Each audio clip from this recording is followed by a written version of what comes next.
The blame game has officially begun in Montecito, and reports are flooding in that Meghan is in absolute meltdown mode as the Sussex empire crumbles from the inside out, sparking rumors that this professional failure is the final nail in the coffin for her marriage to Harry. Welcome back to the channel, everyone. We have to talk about what is happening in California right now because the silence from Archewell is deafening, but the noise from the staff leaving the building is louder than ever. You know the saying, where there's smoke, there's fire. Well, Montecito isn't just smoking. It is a full-blown inferno right now. We are looking at a situation that insiders are calling the Great Sussex Exodus, and it paints a picture so chaotic, so toxic, and so incredibly messy that it makes their time in the royal family look like a peaceful holiday. We have seen staff members come and go with these two for years. It has become a bit of a running joke, hasn't it? The revolving door of Archewell. But what is happening this week is different. This isn't just a junior assistant moving on to a better job. This is the inner circle. This is the loyalists packing their bags and running for the hills. We are talking about James Holt, the executive director of the Archewell Foundation, and Meredith Maines, their lead publicist. These aren't people you just replace overnight. James Holt has been with Harry and Meghan since the very beginning of this American experiment. He was the one who was supposed to steer the ship. He was the one managing the millions, the strategy, the global impact. And now, gone. Just like that. And Meredith Maines? She was the one tasked with spinning their image, making them look like the humanitarian heroes they claim to be. If your head of PR walks out in the middle of a crisis, you know things are bad. You know things are unsalvageable. Why is this happening now? The word on the street and what the tabloids like The List and Radar online are reporting is that the pressure cooker finally exploded. You cannot keep losing money, losing deals, and losing public support without pointing the finger at someone. And apparently, that is exactly what is happening behind the gates of their mansion. The blame game is in full swing. Meghan, according to these very chatty insiders, is absolutely furious. She isn't looking in the mirror and asking what she did wrong. No, she is looking at everyone else. She is reportedly blaming Harry for not being business-savvy enough, blaming the staff for not understanding her vision, and blaming the world for conspiring against her. It is never her fault, is it? It is always someone else's failure. But let's dig a little deeper into why these staff members are actually leaving, because this is the juicy part. It brings us right back to a nickname we haven't heard in a while, but it seems it never really went away. Duchess Difficult. Only now the whispers have evolved. They aren't just calling her difficult anymore. The new narrative emerging from former employees is much darker. They are calling her a dictator in high heels. Just think about that image for a second. It implies someone who rules with an iron fist, who stomps around demanding perfection but offering absolutely no support. We are hearing stories about grown men, seasoned professionals who have worked in high-pressure environments for years, being reduced to tears. Actual tears. Can you imagine a workplace so hostile, so belittling, that you have experienced executives crying at their desks? It sounds like a scene from a movie, doesn't it? The devil wears Prada, but without the style or the actual success. One source claimed that Meghan's management style is essentially management by fear. She allegedly bombards staff with emails at all hours of the night, 5 a.m. emails filled with demands, criticisms, and micromanagement. And if you don't respond immediately, if you don't have the answer she wants right that second, well, you are frozen out, you are belittled, you are made to feel small. It is this psychological game that wears people down. It's not just about high standards. Everyone in Hollywood has high standards. It is about the lack of respect. It is about treating people like they are disposable pawns in her grand game of global domination. And when the game doesn't go her way, the pawns are the first to get knocked off the board. The departure of James Holt is particularly telling. He was supposed to be the Harry Whisperer, the guy who bridged the gap. If he couldn't take it anymore, what does that say about the environment in that house? It suggests that there is no reasoning with them. It suggests that they are living in an echo chamber where only yes is an acceptable answer. And the moment you say no, or maybe we should try a different approach, or we can't actually afford to do that, you become the enemy. You become part of the problem. Meghan reportedly sees these resignations not as a sign that she needs to change her management style, but as a personal betrayal. She views it as disloyalty. In her mind, if you leave, it's because you couldn't handle her brilliance, not because she made your life miserable. And this brings us to the meltdown, because you can only imagine the scene in Montecito right now. With the business ventures failing, which we will get to in a bit, and the staff walking out, Meghan is reportedly in a state of absolute panic. But it's a specific kind of narcissistic panic. It's not, oh no, I've hurt people. It's, oh no, my brand looks bad. She is obsessed with the optics. She knows how this looks. She knows that losing her top team makes them look like amateurs. It makes them look like a sinking ship. And she cannot handle looking like a failure. So she lashes out.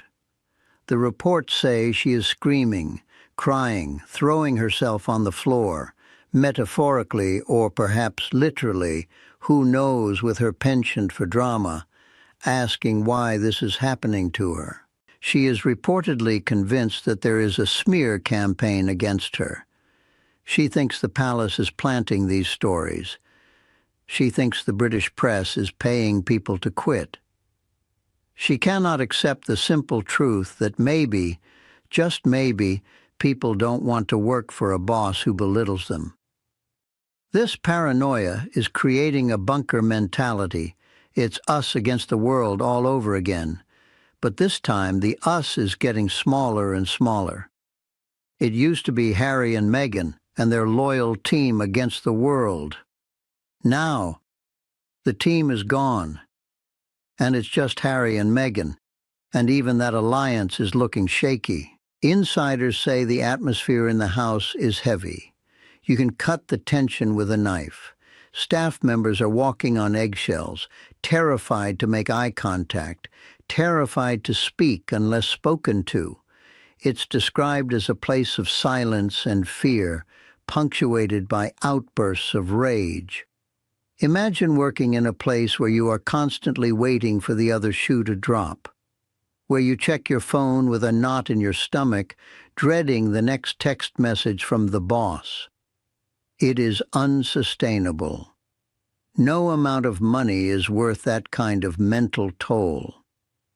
And clearly, James Holt and Meredith Maines decided that their sanity was worth more than their paycheck. There's also the issue of the revolving door narrative itself. In the corporate world, or even the charity world, stability is key. Donors want to know that the same people will be there next year. Partners want to build relationships. When your contact person changes every 6 months, people stop taking you seriously. It screams instability. It screams chaos. And for a couple that is so desperate to be seen as global leaders, as serious philanthropists, this turnover is a death sentence for their reputation. Who is going to invest millions in Archewell when they don't even know who will be running it next week? Who wants to partner with a brand that is famous for chewing people up and spitting them out? The dictator in high heels label is going to stick. It's catchy, it's visual, and it confirms everything people have suspected for years. Remember the bullying allegations from the palace? The ones they tried to dismiss as a smear campaign? Well, history has a funny way of repeating itself. If you run into one person who is difficult, maybe they are the problem. If everyone you meet is difficult, maybe you are the problem. We are seeing a pattern of behavior here that spans continents. It happened at Kensington Palace, and now it is happening in Montecito. Different country, different staff, same common denominator. Meghan.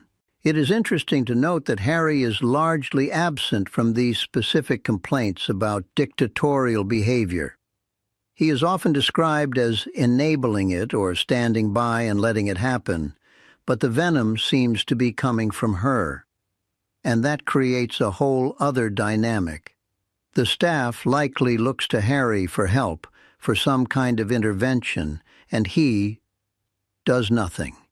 He is either too afraid of her reaction to step in, or he is completely bought into her narrative that the staff is just not working hard enough. Either way, it makes him look weak. It makes him look like he has lost all control over his own household. He is the prince, born and raised with staff, used to how this dynamic is supposed to work, with respect, with loyalty. And yet, he is watching his wife torch these relationships one by one. The meltdown she is experiencing is also fueled by the loss of control. Meghan is a control freak. We have seen this time and time again. She needs to control the narrative, the photos, the interviews, the perception. When staff leaves, she loses control. These people know secrets. They know where the bodies are buried. They know what really happens behind closed doors. And that terrifies her. Every person who walks out that door is a potential leak. Every resignation letter is a potential tell-all book in the making. That is why she is spiraling. It's not just about losing an employee, it's about losing a vault of secrets. And with the NDAs being questioned and challenged more and more these days, she knows she isn't as protected as she thinks she is. We also have to talk about the humanitarian aspect of this. It is so ironic, isn't it? They preach compassion. They preach kindness. They tell us all to be better, to be softer, to listen. And yet, in their own home, in their own organization, kindness seems to be in short supply. It is the ultimate hypocrisy. You cannot stand on a stage and lecture the world about mental health while you are driving your own employees to nervous breakdowns. It just doesn't wash, and people are seeing through it. The mask is slipping. You can only fake compassion for so long before the reality of your actions catches up with you. The dictator in high heels isn't just a boss who wants things done right. It implies a cruelty. It implies a lack of empathy. And that is the most damaging part for her brand. Her entire brand is built on heart. If the public decides she has no heart, that she is just a cold, calculating climber who uses people and discards them, then the brand is dead. And I think she knows that. That is why the panic is setting in. That is why the meltdown is real. She feels the walls closing in. She feels the facade cracking. And instead of trying to fix it with humility, she is doubling down on the aggression. She is fighting fire with fire, and she is burning everything down around her. This exodus is a symptom of a much deeper disease within the Sussex marriage and business model. It proves that the fairy tale life they tried to sell us in that Netflix documentary was just that, a fairy tale. Fiction, scripted. The reality is messy, it is loud, and it is full of unhappy people. And the unhappiest of them all seems to be Meghan herself. She thought she would come to Hollywood and be crowned queen. She thought people would bow down to her. Instead, they are handing in their resignation letters. They are saying, "I quit." And for a woman who needs to be adored, who needs to be worshipped, that rejection is the ultimate injury. It cuts deeper than any bad press. It is a personal rejection of her as a leader and as a person.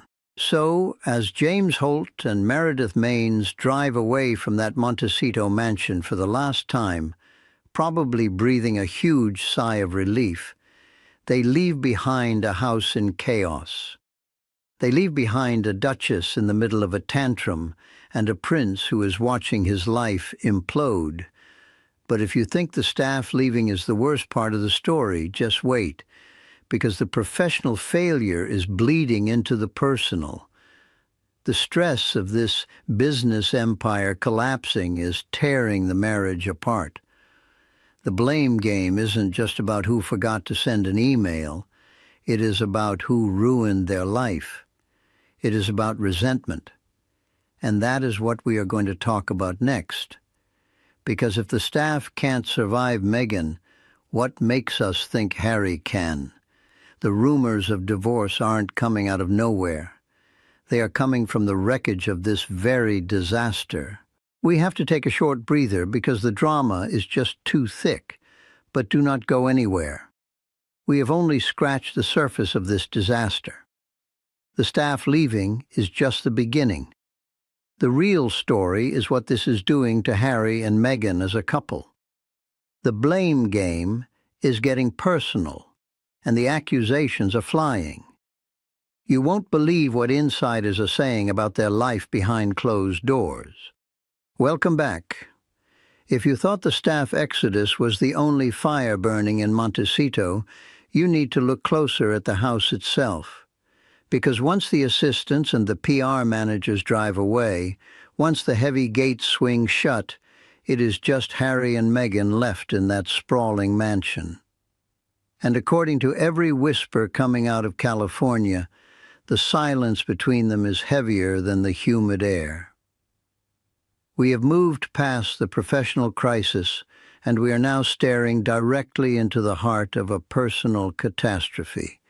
This is part 2, the blame game.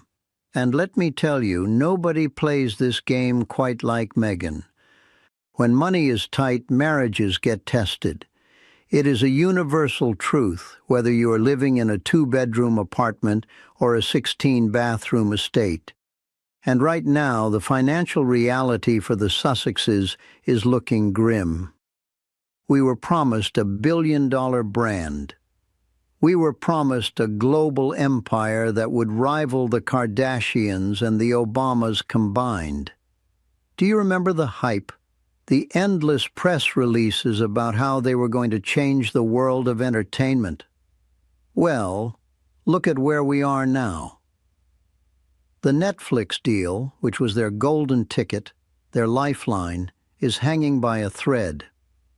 The show, With Love Meghan, was supposed to be her big return, her moment to shine as the lifestyle guru she always wanted to be. It was supposed to be Martha Stewart meets refined royalty. Instead, industry insiders are calling it a snooze fest. The numbers aren't lying, and Netflix executives are not known for their patience. They want hits, they want viral moments, and they are not getting them. There are rumors swirling that their contract is being downgraded, if not quietly allowed to expire. That is a humiliation on a global scale, and it is not just the TV deals. Let's talk about the products. Remember the fanfare around her lifestyle brand, the jams, the homeware, the authentic luxury goods. Well, where are they? Reports are coming in that warehouses are sitting full of unsold, unshipped, or simply unlaunched products. It is the ultimate embarrassment for someone who prides herself on being a tastemaker. Imagine the scene: boxes upon boxes of Meghan-approved items collecting dust because the public just isn't buying what she is selling. Literally, they are giving it away, and even then, the interest is lukewarm at best. It is a marketing nightmare. And when the money stops flowing, the finger-pointing begins. This is where the blame game gets ugly. Meghan, by all accounts, does not process failure as something she created. In her narrative, she is perfect. She is the star. So if the brand is failing, it must be someone else's fault. And who is the closest target? Harry. Sources close to the couple say she is absolutely tearing into him. She reportedly feels that he is not sharp enough for the cutthroat world of Hollywood business. She thought she was marrying a prince who could open any door, who commanded respect, who had the Midas touch. Instead, she is finding out that without the palace machinery behind him, without the Royal Highness status doing the heavy lifting, Harry is struggling to close deals. She is allegedly accusing him of being lazy, of not having the hustle, of not understanding how to monetize their fame effectively. Can you imagine the sting of that? Here is a man who gave up his country, his family, his military titles, his entire identity for her. And now, she turns around and tells him he isn't good enough because he can't sell enough jars of jam or get Netflix to greenlight a second season. It is cruel. It is a fundamental betrayal of the partnership they claim to have. She is reportedly telling friends that his name doesn't open doors anymore, that he is essentially deadweight. The novelty of Prince Harry in Hollywood has worn off. He is just another celebrity now, and frankly, a bit of a boring one to the power brokers in L.A. They wanted the royal magic. They got a complaining man in a gray suit, and Meghan is furious about it. She feels she was sold a bill of goods, forgetting, of course, that she was the one who orchestrated the exit. And what about Harry? What is going through his mind while his wife is reportedly having a meltdown and blaming him for their shrinking bank account? The picture being painted of him is heartbreakingly pathetic. They are calling him the hollow man. Just let that sink in. Hollow, empty. He looks lost. We see the photos of him walking the dog or sitting at concerts, and the spark is gone. The cheeky, fun-loving prince we all watched grow up, the one who was always laughing, always causing a bit of trouble in the best way, is gone. He has been replaced by a man who looks perpetually anxious, perpetually checking his phone, perpetually worried about upsetting the boss. The term henpecked keeps coming up in these reports, and it fits. He seems terrified to make a move without her approval. He has become a supporting actor in the Meghan show, and he doesn't even have any good lines. But beneath that submissive exterior, there is a deep, aching sadness. He is homesick. You can't just erase 35 years of being British. He misses the culture. He misses the banter. He misses the pub culture, the rugby, the simple ease of being with people who have known you since you were a boy. In Montecito, he has no old friends. His friends are her friends, or people who want to be near fame. He is isolated. He is reportedly longing for a pint of warm beer and a conversation that isn't about brand strategy or optics. He wants to go home, but he burned the bridge. And the isolation isn't just geographical, it is social. This is perhaps the most stinging blow to Meghan's ego. and another reason she is lashing out at Harry. They wanted to be the American royals. They wanted to sit at the table with the Clooneys, the Obamas, the Beyoncés. They wanted to be the power couple of the progressive elite. But look at what happened. The Obamas didn't invite them to the big birthday bash. The Clooneys, who were at the wedding, are nowhere to be seen. The A-list has frozen them out. Why? Because Hollywood runs on discretion. Hollywood runs on trust. And Harry and Meghan have proven that they cannot keep a secret. They sold out his family for a Netflix check.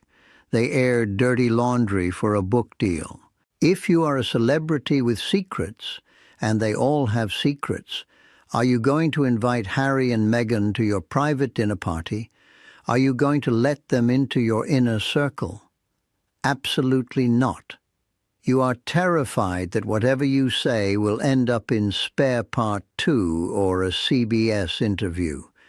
They are radioactive. They are considered tacky and desperate by the very people they tried so hard to impress. And for Meghan, who craves validation from the elite more than anything, this social rejection is agonizing. And she blames Harry. She blames his baggage. She blames his family drama. She refuses to see that it is their shared behavior, their shared indiscretion, that has made them social pariahs. So here we are, February 2026. The staff is gone, the money is drying up, the Hollywood friends never showed up, and the marriage is under immense strain. The phrase "the blame game" implies that there are two players, but it feels like a one-sided attack. Harry is taking the heat for everything going wrong, and he has nowhere to turn. He has no support system left because they cut everyone off. He is trapped in that house with a woman who is watching her dreams crumble and needs someone to punish for it. The question everyone is asking, from the tabloids to the royal experts, is simple. How much longer can this go on? We are seeing reports of them living separate lives under the same roof, sleeping in different rooms, leading separate daily routines. It is the classic precursor to a split. They are essentially business partners in a failing business, bound together by contracts and a fear of admitting they were wrong. But the love? The romance? That seems to have evaporated the moment the cameras stopped rolling. Is this the end of the fairy tale? Or is it just the dark, gritty reboot that nobody asked for? The rumor mill suggests that 2026 might be the year the facade finally shatters completely. Divorce lawyers in California are probably keeping their phones on loud, because when a narcissist faces failure, the explosion is inevitable. And Harry is standing right in the blast zone. We are watching a slow-motion car crash. It is tragic, yes, but it is also a lesson in hubris. You cannot build a life on grievance and expect to be happy. You cannot build a fortune on trashing your family and expect to be respected. The chickens are coming home to roost in Montecito, and the coop is empty. Thank you for tuning in. This story is developing by the hour, and you know I will keep you updated on every single twist and turn. Make sure you are subscribed, because if the split happens, you will hear it here first. Until next time,